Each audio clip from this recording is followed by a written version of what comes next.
Hello everyone. প্রতিটা journey একটা নতুন গল্প শুরু করে। আমরা 20 ডিসেম্বর রাজস্থান ট্রিপে বেরিয়েছিলাম, আর জয়পুর পৌঁছাতে আমাদের প্রায় 26 ঘন্টা ট্রেন জার্নি করতে হয়েছিল। আমাদের জার্নি শুরু হয়েছিল হাওড়া যোধপুর সুপারফাস্ট এক্সপ্রেসে। একটু লং কিন্তু খুব এক্সাইটিং জার্নি। ফাইনালি আমরা জয়পুরে পৌঁছাই রাত প্রায় 2টার সময়। শহর তখন প্রায় ঘুমিয়ে, কিন্তু আমাদের এক্সাইটমেন্ট একদম ফুল অন। তারপর আমরা চেক ইন করি ফ্যাব হোটেল জয়পুরে। একটু রেস্ট নিয়ে নেক্সট ডের জন্য রেডি হয়ে যাই।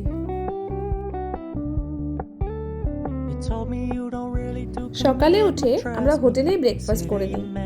কমপ্লিমেন্টারি ব্রেকফাস্টে ছিল আলুর পরোটা আর poha. Simple but really tasty.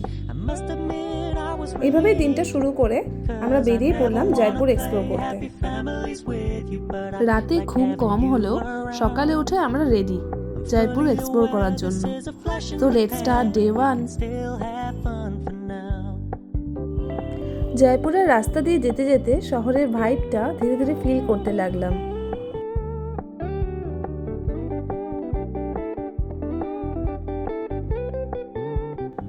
পথেই আমরা দেখতে পেলাম রাজমন্দির সিনেমা, জয়পুরের একটা আইকনিক সিনেমা হল। এর রয়্যাল আর্কিটেকচারটা বাইরে থেকে চোখে পড়ে। এটা পাসিং ভিউ হিসেবে দেখলাম আর এগিয়ে চললাম আমাদের নেক্সট ডেস্টিনেশনের দিকে। আর একটু এগোতেই চোখে পড়ে সাওয়াই মানসিং প্যালেস, জয়পুরের রয়্যাল হেরিটেজের একটা অংশ। আউটসাইড থেকেই এর গ্র্যান্ড লুকটা বোঝা যায়। এইসব সুন্দর জায়গা দেখতে দেখতে আমরা এগিয়ে চলছিলাম। তারপর আমরা প্রথমেই চলে যাই একটা জৈন মন্দিরে, কারণ এই টেম্পলটা একটু তাড়াতাড়ি বন্ধ হয়ে যায়, তাই আগে কভার করাটাই বেটার মনে হলো।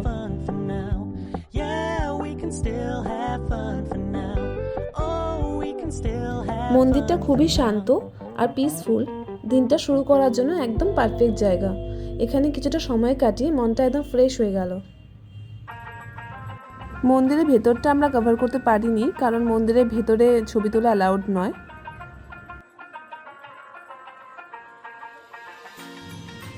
তারপর আমরা পৌঁছে যাই অ্যালবার্ট হল মিউজিয়ামে।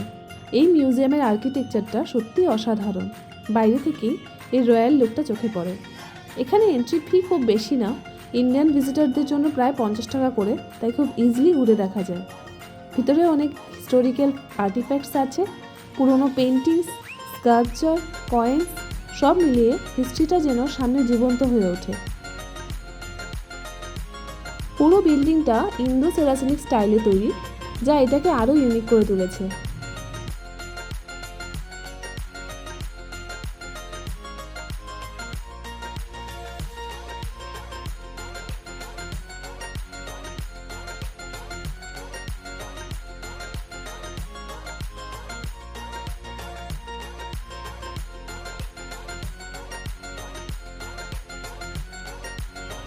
পার্সোনালি আমার কাছে জায়গাটা খুব পিসফুল লেগেছে।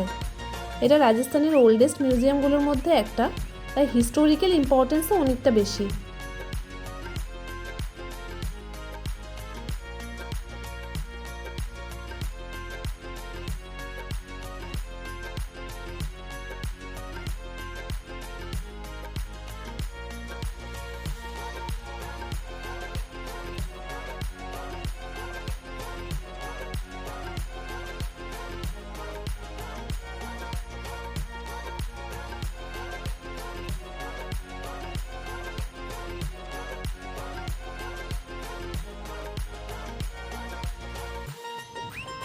আর সবচেয়ে ইন্টারেস্টিং জিনিসটা ছিল এখানে রাখা একটা মামি।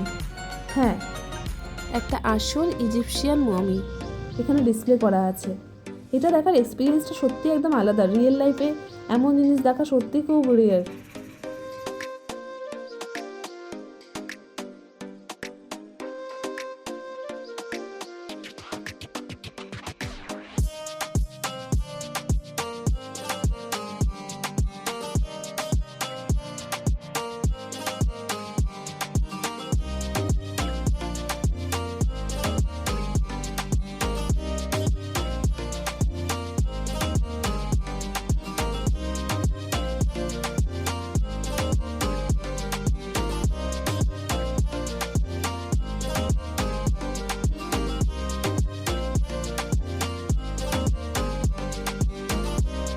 হাওয়া মহলের দিকে যেতে যেতে জয়পুরের আসল চামটা ধীরে ধীরে চোখে পড়তে শুরু করলো। রাস্তার দুই পাশে পিঙ্ক কালারের বিল্ডিংয়ে, যেগুলো জয়পুরের ফেমাস পিঙ্ক সিটি এর অংশ, ছোট ছোট শপ, লোকাল মার্কেট, লোকজনের ভিড়, সব মিলিয়ে জায়গাটা একদম লাইভলি আর ভাইব্রেন্ট লাগছিল। বিশেষ করে জুয়েলারি, ব্যাঙ্গলস আর হ্যান্ডিক্রাফটের দোকানগুলো চোখে পড়ার মতো। রাস্তাটা একটু ক্রাউডেড ছিল, কিন্তু এই হাসেল বাসেলটার মধ্যে একটা আলাদা এনার্জি আছে, যেটা জয়পুরকে আরও স্পেশাল করে তোলে। এইভাবে কালারফুল রাস্তা দিয়ে যেতে যেতে আমরা পৌঁছে যাই হাওয়া মহলের সামনে। এরপর আমরা পৌঁছে যাই জয়পুরের সবচেয়ে আইকনিক জায়গাগুলোর একটিতে, হাওয়া মহল। এই হাওয়া মহলকে প্যালেস অফ উইন্ডস বলা হয়। 1799 সালে মহারাজা সাবাই প্রতাপ সিং এটি তৈরি করান। এই প্যালেসের সবচেয়ে ইউনিক ফিচার হলো এর ডিজাইন। এটা দেখতে হানিকম স্ট্রাকচারের, আর এখানে প্রায় 950টার মতো ছোট ছোট জানলা আছে, যেগুলোকে ঝেরোকা বলা হয়। এই জানলাগুলো দিয়ে আগে রাজপরিবারের মহিলারা বাইরের স্ট্রিট লাইফ দেখতে পারতেন, কিন্তু বাইরে থেকে কেউ তাদের দেখতে পেত না। আর একটা ইন্টারেস্টিং ব্যাপার হলো, এই ডিজাইনের জন্য ভেতরে সবসময় ন্যাচারাল এয়ার সার্কুলেশন হয়, তাই গরমেও জায়গাটা তুলনামূলক ঠান্ডা থাকে। এই পুরো স্ট্রাকচারটা পিঙ্ক স্যান্ডস্টোন দিয়ে তৈরি।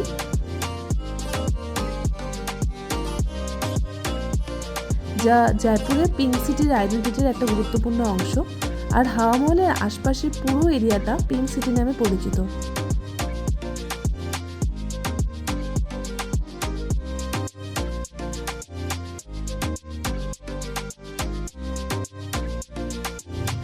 তারপর আমরা পৌঁছে যাই জান্তর মন্তরে। এটা একটা ইউনেস্কো ওয়ার্ল্ড হেরিটেজ সাইট, আর এন্ট্রি ফি প্রায় 50 টাকার মতো, তাই খুব ইজিলি এক্সপ্লোর করা যায়, আর জয়পুরের সবচেয়ে ইন্টারেস্টিং জায়গাগুলোর মধ্যে একটা।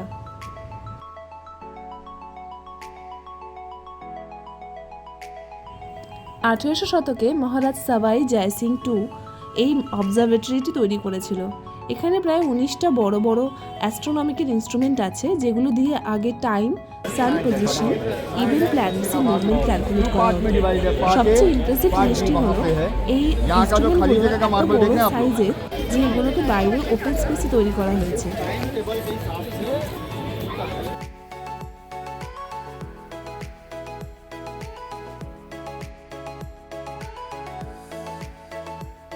এই অ্যামেজিং জায়গাটা এক্সপ্লোর করে আমরা আবার এগিয়ে পড়লাম আমাদের নেক্সট ডেস্টিনেশনের দিকে।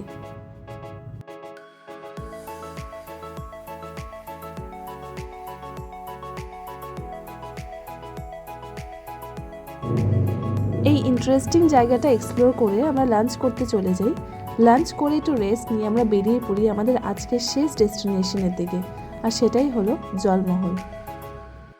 লেকের মাঝখানে এই প্যালেসটা দেখতে একদম অসাধারণ, একটা পোস্টকার্ড ভিউয়ের মতো। যদিও ভেতরে ঢোকা যায় না, কিন্তু বাইরে থেকে এই বিউটিটা এনজয় করা যায়। চারপাশে পাহাড় আর জলের মধ্যে এই প্যালেসটা একদম শান্ত আর সুদিং একটা ভাইব দেয়। আমরা এখানে কিছুটা সময় কাটালাম, ফটো তুললাম, একটু রিল্যাক্স করলাম। এভাবে আমাদের ডে 1-এর লাস্ট ডেস্টিনেশনটা কমপ্লিট হলো। জলমহলের সামনে অনেক রাজস্থানী হ্যান্ডিক্রাফটসের শপ ছিল। এখান থেকে traditional jewellery, show piece, handicraft item অনেক কিছুই কেনা যায়। আমিও একটু শপিং করে নিলাম। লোকাল জিনিসগুলো সত্যিই খুব সুন্দর ছিল। এভাবে ঘুরতে ঘুরতে কখন যে সন্দেহ হয়ে গেল বুঝতেই পারিনি। আজকের দিনটা ছিল একদম full of experience. History, culture, shopping সব কিছু একসাথে। জয়পুর সত্যিই অ্যামেজিং। কাল আবার নতুন জায়গা এক্সপ্লোর করবো। So stay tuned.